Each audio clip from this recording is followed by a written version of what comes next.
Oiê, eu tô aqui para compartilhar com você o que 2020 não me ensinou e a minha mensagem de ano novo para vocês. Vamos lá. Mãe é a única função que ninguém largou durante esse ano. É a única coisa da qual a gente não abriu mão e não pôde abrir, nem se quisesse, pôde abrir mão. E isso foi maravilhoso. Então, a primeira coisa que eu parei para pensar é que na pandemia a gente se preocupou muito em torno de ser mãe, né? Com as nossas mães e com os nossos filhos. Você é grávida, tá com seu pequenininho aí dentro da barriga, eu imagino como é que você tá passando por esse período, né? Como é que tá sendo esse período para você? Como é que foi? Como é que tá a preparação para a chegada do bebê, não é? E dentro de todo esse contexto, uma coisa que ficou muito presente para mim é de que quando tudo caiu, a minha única preocupação era manter os meus pequenos quentinhos, protegidos e alimentados. Eu acredito que essa é o seu grande sonho com o seu pequeno aí dentro da barriga. Enquanto ele tá aí dentro da barriga, enquanto você tá gestante ainda, tá gestando durante a gravidez, ele tá protegido. E o que você mais quer é que ele esteja protegido aqui do lado de fora. E é por isso que eu falo de amamentação, porque leite materno é saúde hoje, amanhã e para sempre, para a vida toda. E nessa linha de todo o trabalho que eu fiz em 2021 foi muito mais cuidar dos meus pequenos e dos meus velhinhos. Mas 2021 não me ensinou um monte de coisa. E eu acho importante compartilhar elas com vocês.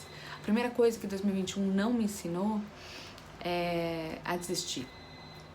Desistir de quê? Desistir de estar aqui com vocês, desistir de fazer o Amaternando, desistir de contribuir com uma amamentação que começa na gestação. Outra coisa que 2021 não me ensinou foi a ser autocrítica. Se eu tivesse autocrítica muito aumentada, talvez eu não tivesse feito um monte de coisas que eu fiz. Como é que é essa crítica para você?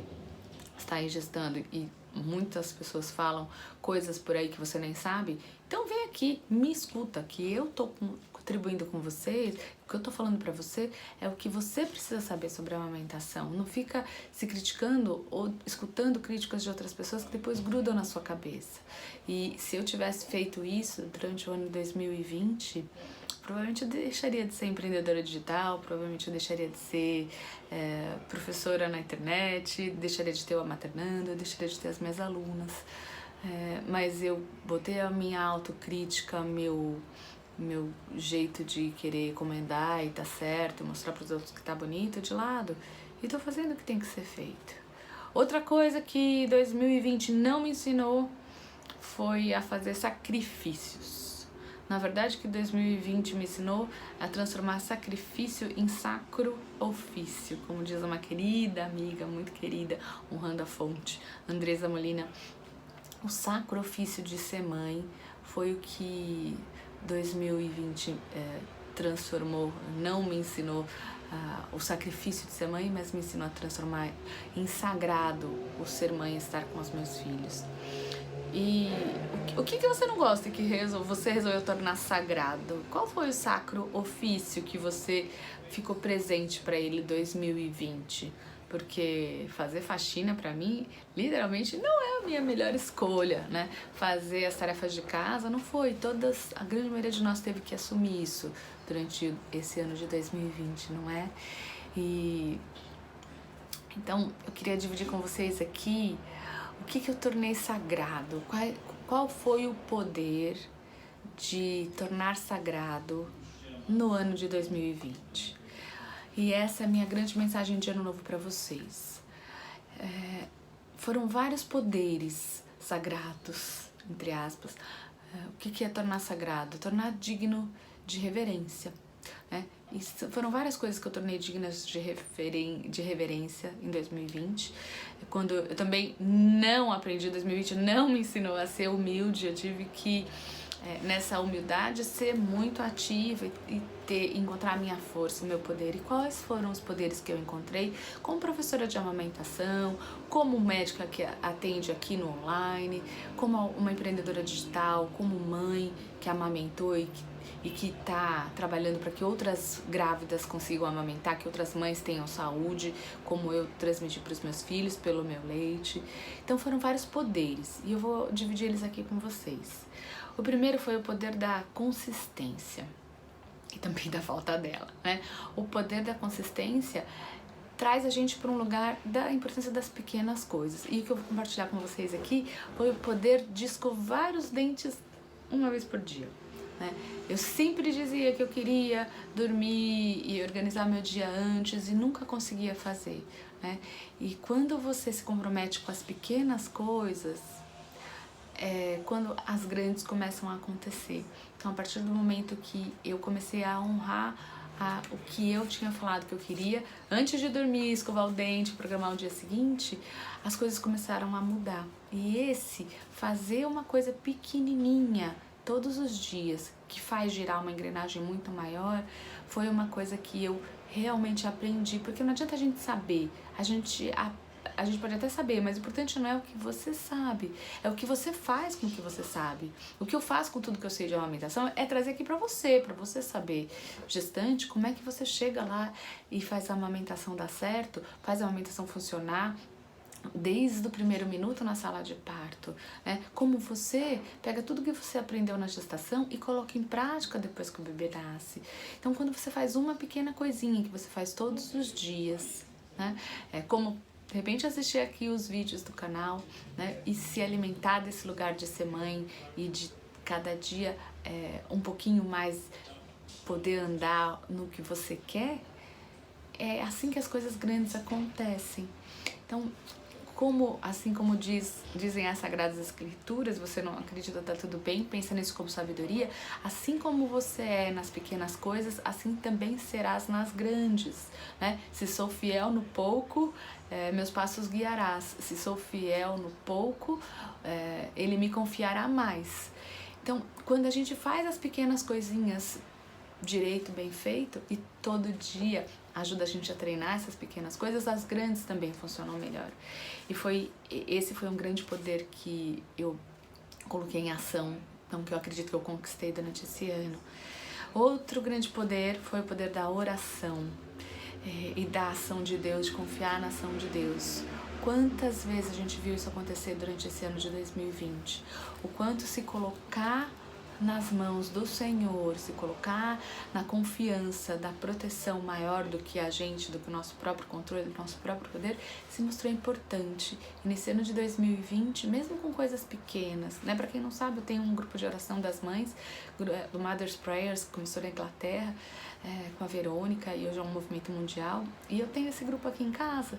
Uma vez por semana a gente se reúne, agora na pandemia, de forma online, mas antes era presencial. A gente se reúne e reza. São mães que rezam pelos seus filhos e rezam pelos filhos das mães do mundo inteiro. E nesse grupo, todas as pessoas que a gente colocou em oração e em confiança, inclusive casos que os médicos estavam desacreditando na UTI, todas conseguiram superar o Covid, e a gente com confiança foi superando todos esses dias. E cada lugarzinho que eu falava sobre essa oração ou sobre o que é que a gente reze por vocês, coisas maravilhosas aconteceram. Outro grande poder que eu trago de 2020 é o poder da raiva. Esse foi um poder que eu despertei que foi incrível. O poder da raiva e as suas consequências para o bem e para o mal. A raiva é só um sentimento. E quantas vezes eu senti raiva esse ano, gente? Eu vou te falar. Muita raiva do que não dava pra fazer, muita raiva do que eu tinha que fazer, muita raiva dessa doença, raiva das pessoas que morreram, raiva das pessoas que não se protegeram, não protegeram as pessoas por perto, raiva das decisões erradas por aí, raiva dos comentários maldosos, raiva de tanta coisa, mas tudo isso era julgamento meu. Só que a raiva, ela é só um sentimento. Eu não vou falar de julgamento, de reclamação, hoje isso é outra história. Mas a raiva, pensa na raiva, eu comecei a olhar pra minha raiva e dizer, é só um sentimento. A questão não é o que eu sinto, é o que eu faço com o que eu sinto. Eu comecei a transformar essa raiva, usar essa raiva como motivação, como combustível para eu mudar as minhas ações, para eu mudar aquilo que estava ao meu alcance mudar. né? Desde o que eu podia falar de diferente com os meus filhos, desde o que eu podia fazer diferente para a rotina da casa ser menos pesada, com as tarefas da casa, para eu poder também ter o meu tempo de rezar, de devagar, de descansar e de brincar com as crianças e de gravar os vídeos. Muitas vezes eu não encontrei, mas eu não desisti. Isso é uma coisa que 2020 não me ensinou, né? Não me ensinou a desistir. Yes! Outro poder, grande poder, que eu descobri que 2020 me deu foi o poder do conhecimento e do comprometimento, de se comprometer com algo. E pode ser que você ache que isso é bobagem, mas quando você se compromete de verdade com alguma coisa, tudo começa a se desdobrar. Porque é como se você dissesse pra você mesmo, eu vou fazer. E esse comprometimento está relacionado com muitas coisas, tá relacionado com você declarar alguma coisa. Eu declarei pra mim que eu não ia desistir. Eu declarei pra mim que eu já decidi que eu vou voltar a dançar, né? Obrigada, Aline. Eu declarei pra mim que eu ia fazer o Maternando dar certo, sozinha, mesmo com todo esse contexto. E tudo que eu me comprometi, tudo que eu declarei, que eu tive uma ação com que eu me comprometi, as coisas aconteceram, foram graças imensas que aconteceram na nossa vida. Por exemplo, quando começou a pandemia, em março, 2 dias antes das escolas fecharem, nós fomos tirados das clínicas que nós trabalhávamos, num convênio que eu presto serviços aqui em São Paulo. E isso implicava que 2/3 do meu salário fixo mensal ia simplesmente desaparecer. Eu confesso a vocês que naquele dia eu duvidei que eu fosse conseguir continuar, porque era escola das crianças, era comida em casa, eu e meu marido, a gente trabalha muito, a gente acredita no poder do trabalho. E naquela hora eu levantei, só declarei, só me comprometi, só me expressei com a minha chefe, coloquei o que eu achei que tivesse que colocar ali, e como confiança de Deus é um dos meus pilares, né? Ali aquela conversa super tranquila, super calma e amigável, criou um novo projeto dentro da empresa que eu prestava serviços, e nós somos todos mantidos trabalhando, e depois viramos uma outra equipe para fornecer atendimento por telemedicina, e a gente continua ganhando, e até essa renda aumentou. Então tudo isso é se comprometer, é você se expressar, é você tomar uma atitude, fazer uma ação. E a gente conseguiu continuar pagando as contas e ajustar as coisas e manter a funcionária aqui de casa, e até precisar de mais uma pessoa para ajudar com as coisas, um rapaz que agora ajuda buscando e levando minha funcionária. Outro poder grande que eu descobri foi o poder do meu método. Descobri que o Maternando tem um poder que eu não conhecia, que era parte do meu ser mãe para outras mães, ser coach de amamentação, porque é isso que eu faço. Ajudo gestantes a conseguir atingir a sua meta, né? Ser coach é pegar uma pessoa e ajudar ela a sair de um ponto A e chegar no ponto B, o ponto B é do que ela deseja. E eu acabei percebendo que eu sou coach de amamentação porque o meu método fazia isso, pegava o fundamento, passinho 1, 2, 3, 4, tudo que a gestante, a grávida precisa saber para chegar na sala de parto, completamente preparada para a amamentação dar certo, para ela conseguir amamentar sem dor e realizar o sonho dela, o projeto dela de amamentação. Então, e eu olho para tudo isso, eu olho para trás e eu agradeço a vocês, agradeço primeiro a Deus, agradeço aqui a minha família, agradeço a vocês existirem. Se você tá aí vendo o meu vídeo e ouvindo essas palavras, você é parte disso tudo que eu aprendi. E eu te honro, por isso eu te reconheço, por isso eu te agradeço, por isso. E esse é o poder de uma mãe que amamentou e que pelos seus filhos resolveu contar essa história e começar um empreendimento digital e tá aqui com vocês. Porque se eu fui uma mãe que amamentou, eu sei como ajudar você a conseguir amamentar, eu tô aqui para fazer isso, para fazer toda grávida conseguir alcançar uma amamentação que dá certo, fazer a sua amamentação dar certo. Porque a amamentação começa na gestação, não tem jeito. Então esse é o meu grande desejo sobre 2020 para vocês, que vocês pensem o que você não aprendeu com 2020, o que 2020 não te ensinou e quais foram os poderes que você leva de 2020. Conta pra mim aqui embaixo. Um beijo imenso, feliz ano novo e que a gente possa em 2021 fazer florescer tudo isso que a gente está levando daqui, todas as sementes. Um beijo e até amanhã no desafio 85, no projeto 85. Hoje o nosso 25, 6, 7, 8, 9, 30, nosso 7º vídeo. Ó, número 7, Réveillon, Ano Novo, Vida Nova. Torne sagrado isso daí pra vocês. Um beijo imenso, com amor.